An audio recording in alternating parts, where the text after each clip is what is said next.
S. Marshall Peace E. and love, family. It's Marshall Will. Another talk bill. We are looking at the Executive Order 13929 of June 16th, 2020. This is an executive order by President Trump in relation to George Floyd and what's the brother in Atlanta? Oh, can't think of his name right now. Should have been better prepared. But the recent, killing that of the brother that was murdered at the Wendy's restaurant. And so, in response to the police and just Breonna Taylor, many other cases, as we know, in response to the protest in Minneapolis and all across the country, the president issued this executive order. The president have these powers where he is the chief executive officer of the enforcement arm of the United States of America. So basically, the president has the power to put out policies and enforcements to his executive branch on how to implement or how to or best practices for his arm of government to operate. So we're going to look here at this executive order. It sounded like it was a real grand thing, sounded like it was something shiny and new and like it was something real good. As you see, it's called Safe Policing for Safe Communities. But family, looking into it, it just seems like it's a bag for contractors, and it has no teeth at all. And actually, it doesn't enforce really too much of nothing. And so one way I'm going to show you that point is we're going to just scroll all the way down. We're going to start at the end. We're going to start at the end. Now, this is what you call trickology. This is also psychology, historically European psychology, where you think you're getting something, but you ain't got nothing. So it starts here, it says, this order is not intended to and does not create any right of benefit, substantive or procedural, enforceable at law or in equity by any party against the United States, its departments, its agencies or entities, its officers, employees, or agents, or any other person. Now, everything that you read before this, what good is it if it's not enforceable? Right? If it has no right or it has no benefit. So this clause here, which is C, part 6, section 6, part C, it just debunks everything up here as we go. Everything up here as we go. Basically, these are just suggestions, best practice, but he's not saying that he's enforcing it. Not to say that the agencies in the executive branch won't take some of these ideas and try to implement some things and maybe try to change some things, but the point of it is not enforceable. There's no penalty that can come behind that. The president may enforce it or he may not, just depending on what day of the week it is and how the wind is blowing. So let's just take a look at a couple things here. Some things I went through and highlighted, and we'll just kind of, we'll freestyle it here. But it says here, by the authority vested in me as president by the Constitution and the laws of the United States of America, it is hereby ordered as follows. Section 1, purpose. As Americans, that's an interesting term there. As Americans, we believe that all persons are created equal and endowed with the inalienable rights to life and liberty. And now that word inalienable is a word that you want to really understand. Inalienable rights means rights that cannot be surrendered, rights that cannot be denied, rights that by birth they are divine and given to you. So it's interesting that the term is connected with Americans. It does not say United States citizens, but it says Americans, right? Which, to the Moorish American community, as you know, our forefathers, the Moorish Empire, we inherited the Americas. We was here way long before. So that is a very interesting term to the Moorish American community. That phrase there, Americans. And so we're going to continue, but that's just a little food for thought there. And it says a fundamental purpose of government is to secure these inalienable rights. So this is civics. Ladies and gentlemen, you are witnessing the finest form of a sentence that describes civics. The purpose of the government is to protect the inalienable rights of the people. And see, this is where religion comes in. Religion is law. At the end of the day, religion is law because it's dealing with divine principles, divine cultures for a set of people. And these laws are divine, and the laws and the rights within the religious sects are inalienable rights. And that's why in the United States, the freedom of religion, which comes out of the Moorish tradition and comes out of the Islam tradition I'm not talking about your modern day Islam, but Islamism, there is no compulsion in a man learning to be one with his God. There is no compulsion, meaning that it must be this way or that way. As long as it abides by the inalienable rights, which is love, truth, peace, freedom, and justice, everything runs and goes according to the plan that the Most High has created this our earth to be, a place of peace. And so everyone has their right to worship under their divine tree, right? So federal, state, local, tribal, and territorial law enforcement officers place their lives at risk every day to ensure that these rights are preserved. How interesting is it that you have a breakdown of the type of governments? You see federal, you see state, you see local, you see tribal, wait a minute, and you see territorial, wait a minute. What are these? These are avenues of governments.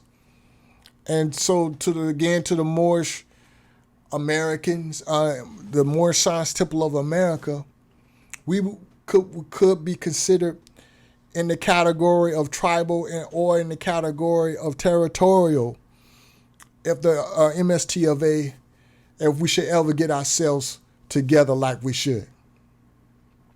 And, also, I know some of our other nations out there as well, and other sects. Some we do have tribes, and we do have some territorial tribes that are in motion and are putting in work out there, family. So here, the president recognized these forms of government, and he recognized that the purpose of these forms of government is not to, get out of jail quick card, but it is to secure the inalienable rights of the human race. So whether it's federal, whether it's state, local, tribal, territorial, whatever it is, that is the purpose. So anytime you see your government, whether on the state level or the local level, even on your private side, you see where there's policies and rules that infringe on your inalienable rights. That's why you must understand your forefathers' creed and your divine creed, because that's how you know what your inalienable rights are. So as you begin to understand those inalienable rights, you are to be protected by your government, that they are preserved. So it starts out beautiful here, right? It goes on. Section 2 talks about certification and credentialing. So here comes the zigzag, here comes the truth, strangely mixed with falsehood. And the president is suggesting that a credentialing agency or contract, private sector, be available to come and present credentialing for our police officers, and so they could be able to review these police officers and police departments, and see if their principles or their procedures and how they conduct law enforcement is up to par, where it's not infringing on the inalienable rights of the citizen, of Americans, if you will, whether you're a U.S. citizen or a national, because it did say American, right? You saw that. So let's just read a little bit of this section 2 right here. It says, okay, I had a little break there because I wasn't sure if my audio was being recorded, so it looked like we're good. So like I said here, let's read section 2 about certification and credentialing. It says state and local law enforcement agencies must constantly assess and improve their practices and policies to ensure transparent, safe, and accountable delivery of law enforcement services to their communities. Independent credentialing bodies can accelerate these assessments, enhance citizen confidence in law enforcement practices, and allow for the identification and correction of internal deficiencies before the deficiencies results in injury to the public or to law enforcement officers. So you kind of see this thing here where it's kind of headed here. You see what kind of, I don't know if you can smell it, but I smell a money bag in here. Let's look at B. The Attorney General shall, as appropriate and consistent, the Attorney General shall, as appropriate and consistent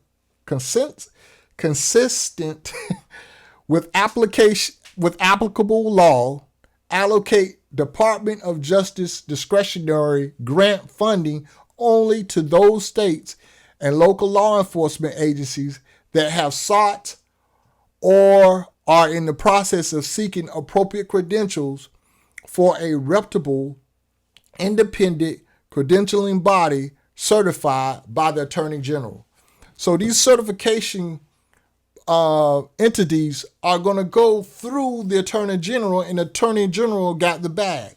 So how important is it that we be able to block vote and have some type of influence on who the Attorney General shall be?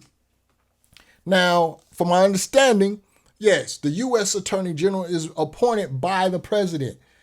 But if we don't have a hold or a block hold or an investment into the president that is selected, how much say do we have in who the Attorney General is? And how much say do we have when it comes to time for the Attorney General to pick these credentialing offices? Family, this is how politics works.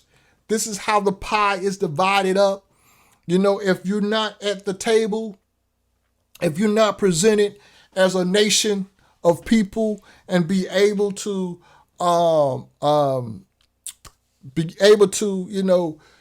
request or put your vote in or put your request in to be one of those credentialing agencies for your community and for your area, guess what? You're overlooked. You're marked, as some people would say, blackout. It's a blackout.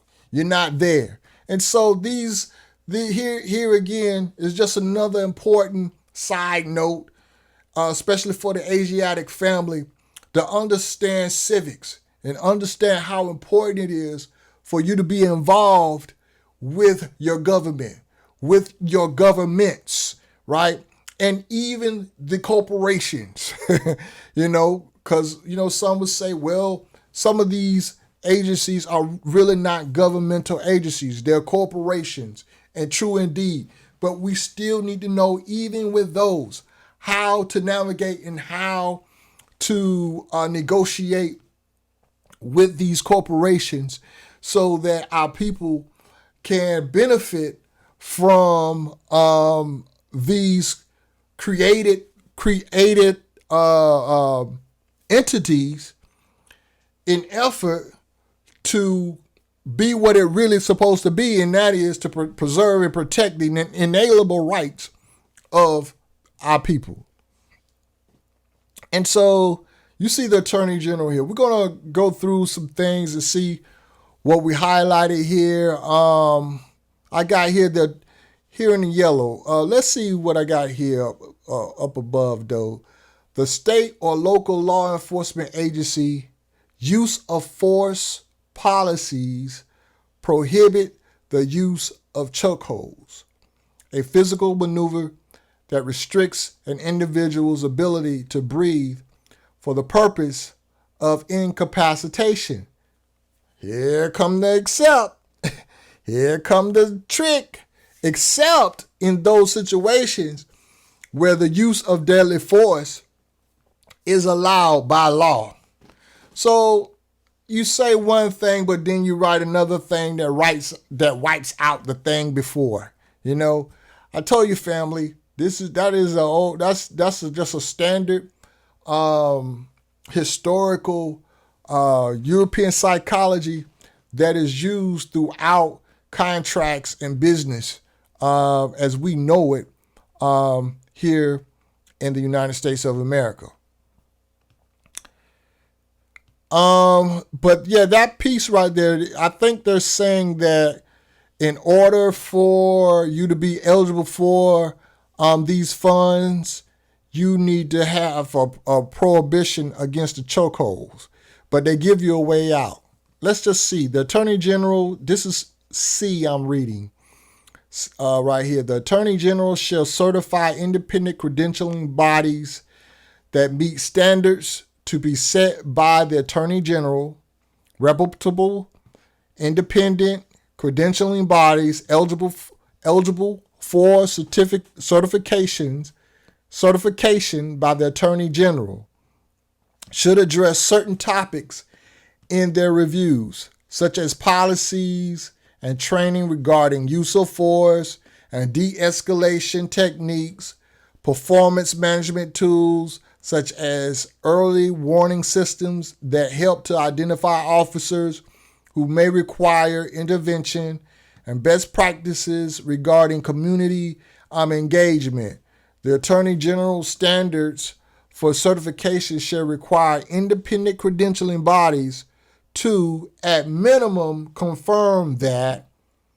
And this is one of them. The chokehold, but like again, they give you a way about out. Another thing here is creating a database. This information system, number 3, which they've been talking about that on the news and how this has been something they've been wanting to do for a long time. So some type of database is part of that credentialing, or something that they, if they want to be part of this, get the certification through the Attorney General.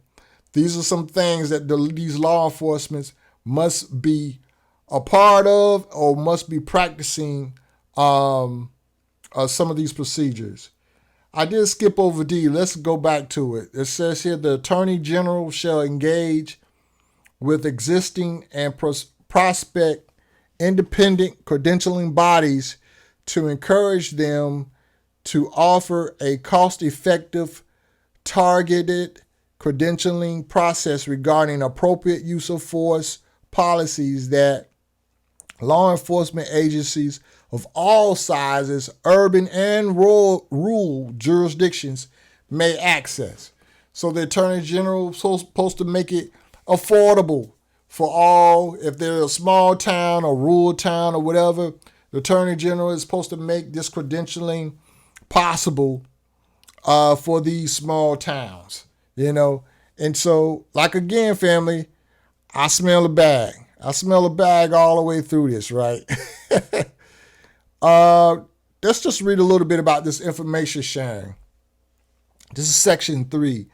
The Attorney General shall create a database to coordinate the sharing of information between and among federal, state, local, tribal, and territorial law enforcement agencies. Family, I don't know if you know it or not, but there is a way where you can form your own police agency in your community. There is, I believe it's in Department of Justice, the U.S. Department of Justice.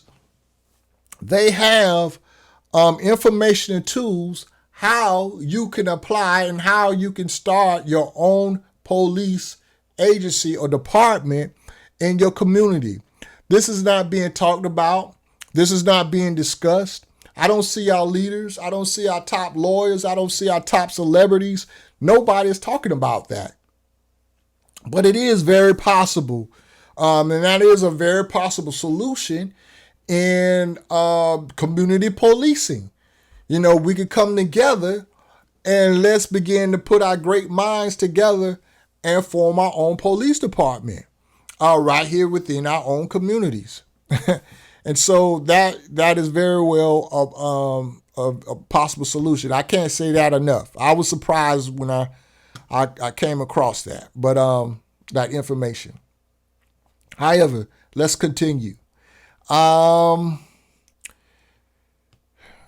Let's go here. I got here. Let's see what I highlighted here. This is D.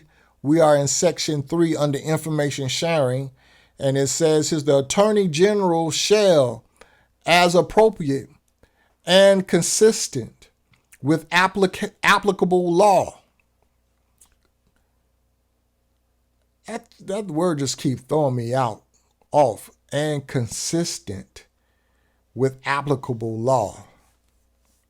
Anyway, I have to think on that. Allocate Department of Justice discretionary grant funding only to those law enforcement agencies that submit the information described in Section B of this section.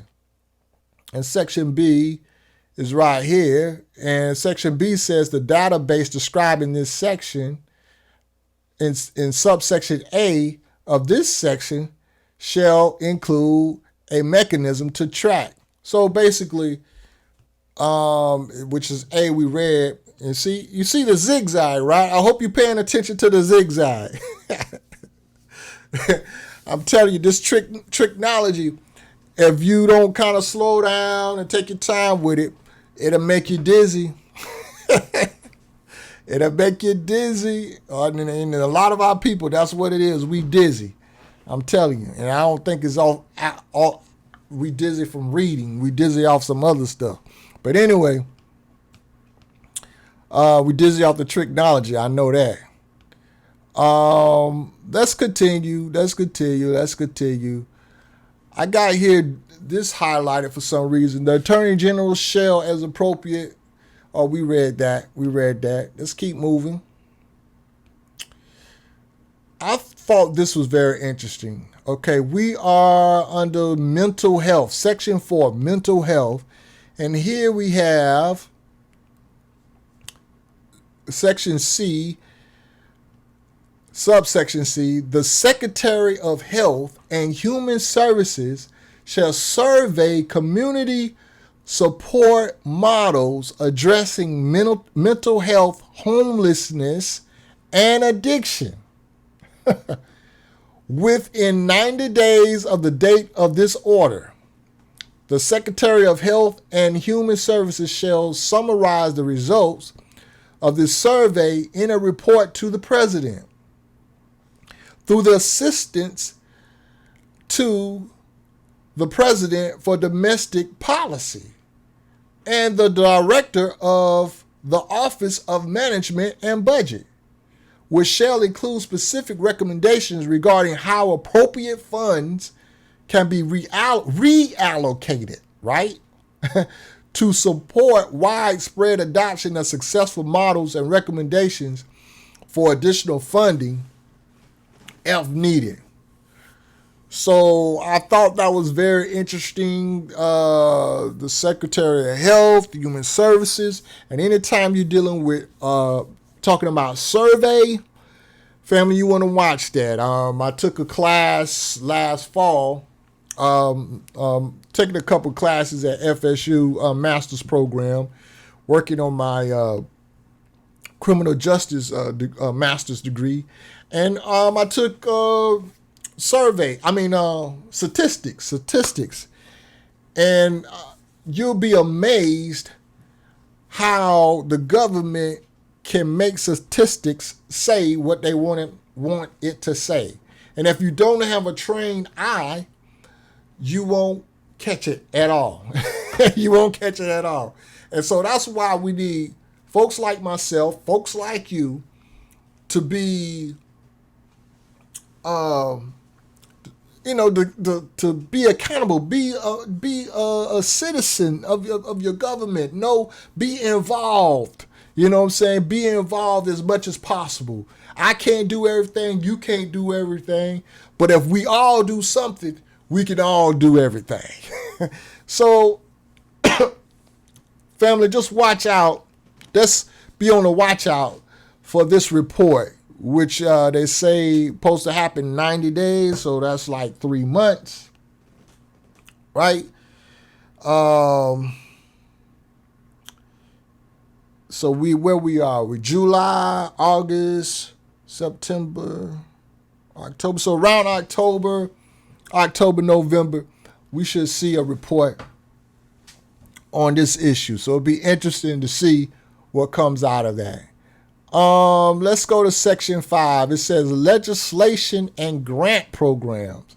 The Attorney General, in consultation with the Assistant to the President for Domestic Policy. I would like to know who that person is. And the Director of the Office of Management and Budget. We should know who they are too. We're not going to go there because we'll keep going forever with this, right? Shall develop and propose new legislation to the Congress that could be enacted to enhance the tools and resources available to improve law enforcement practices and build community engagement. So all this surveying and all this supposed to help them come up with some type of legislation that they want to present to Congress to pass to reinforce something. Family, you know what? Let me just cut to the chase here. The Attorney General, right, has the power to prosecute those who commit murder. They don't have to wait. I'm talking about the U.S. Attorney General. They don't have to wait on the state. They don't have to wait on the county and they don't have to wait or parish or whatever, the county. They don't have to wait on your city. They have the authority. They already have the laws. The problem, family, is they need to enforce their own law. That's the issue. And what you'll find here is we have a government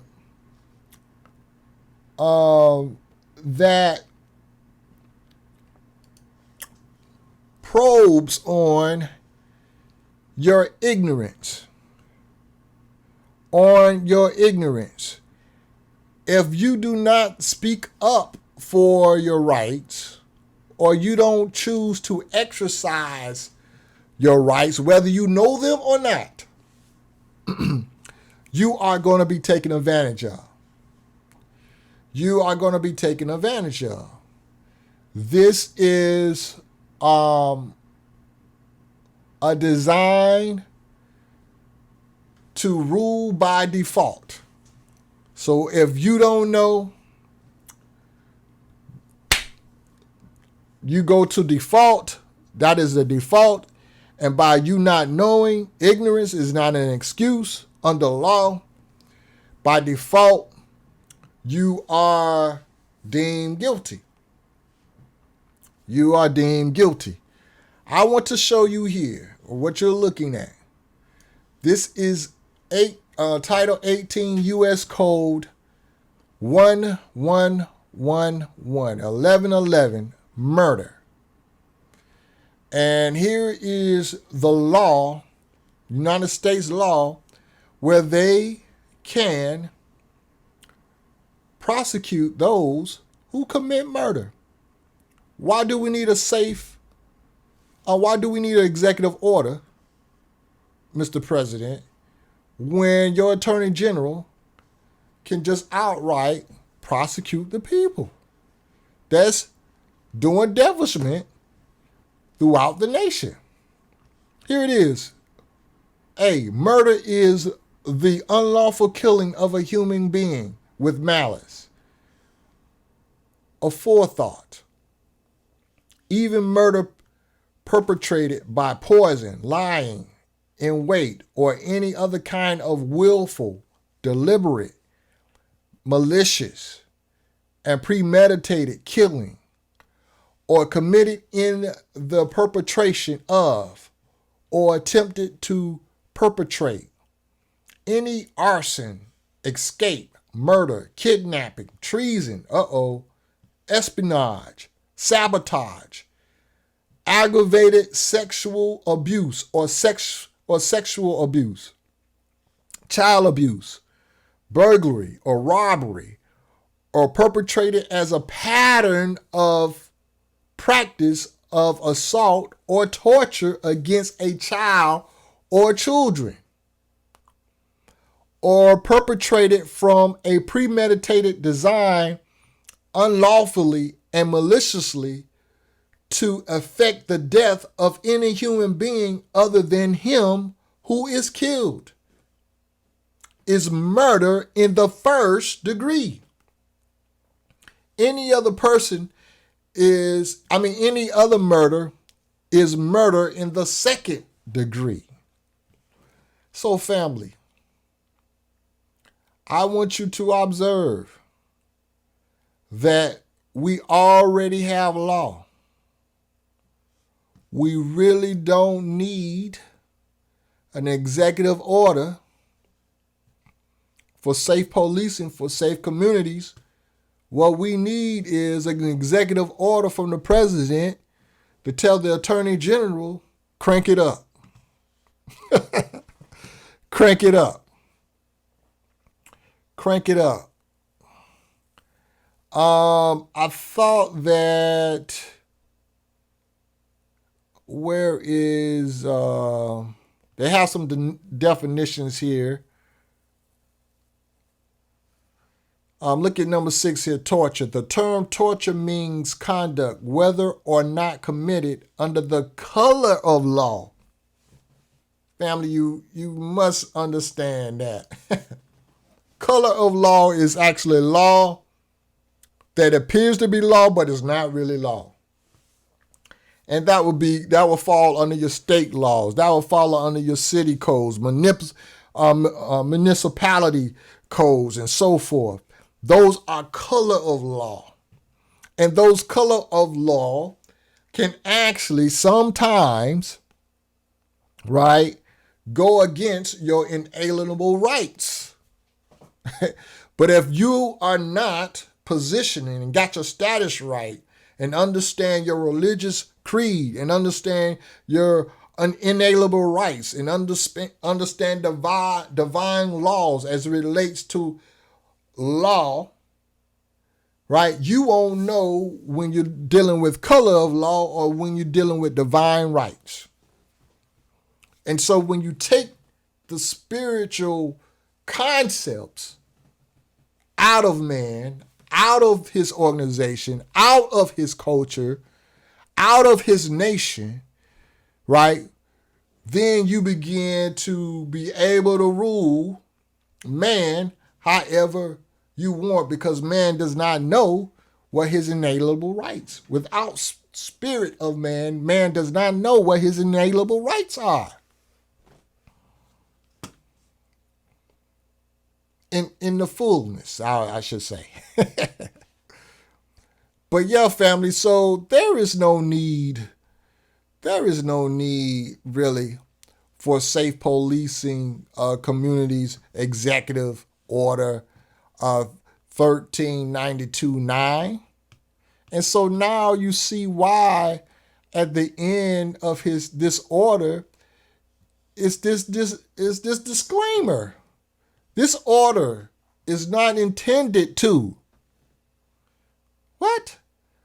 And does not, that's a double negative, create any right or benefit, substantive or procedural, enforceable at law. Wait a minute. This is not enforceable at law? Or in equity. Equity courts? That's dealing with your civil courts. That's dealing with a lot of times our people are dealing with civil matters, but they're in criminal court. And some of those courts, they have crossed over each other. And so, but by default, if you don't understand what court you in,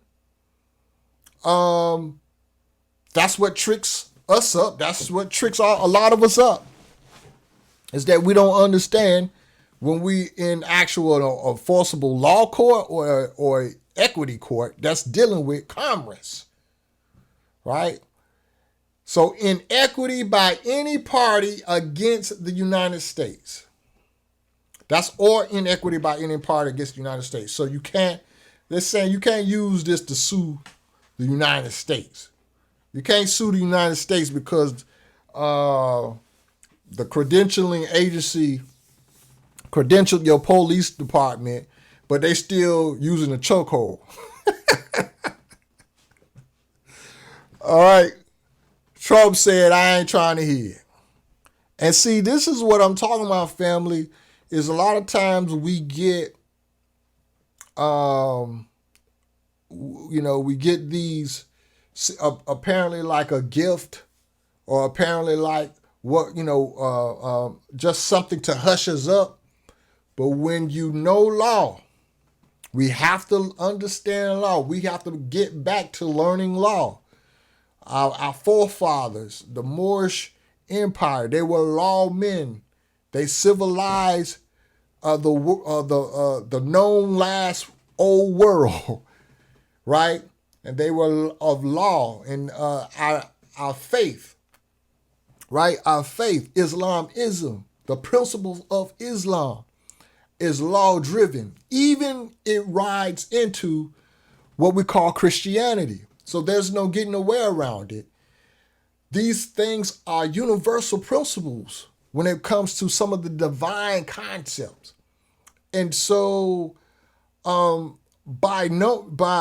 getting back to law, right, we can look at our law and find when there's the zigzag going on. And hopefully we can, by knowing that, we know how to make our rightful moves. We know how to pick our rightful candidates. We know how to come together, organize ourselves, and be able to possibly make change, right, in our government by knowing who we are, right? And by knowing who we are and being united with the great God, we can begin to make sure that our inalienable rights are preserved by our government, because that is the purpose and divine purpose of government. So that's pretty much all I have to say, family, on this right here. So as you see, safe policing for safe communities, Executive Order 13929 is really just a bag. Just a bag. And hopefully, maybe you can get in on that bag. It'll be real nice. Maybe some of these communities can come together and put together a team that can do credentialing for the police officers, whether it's small or rural, and get some of these grant monies that's flowing through the Attorney General's office. So with that, I close. This is Talk Bill, Sean S. Marshall. Hit the like button, hit the notification bell, share it with your friends. If you like to continue to build on this and you saw some things in here that I missed, I would love to hear your comments. I would love to continue to build in the comments. So peace and love.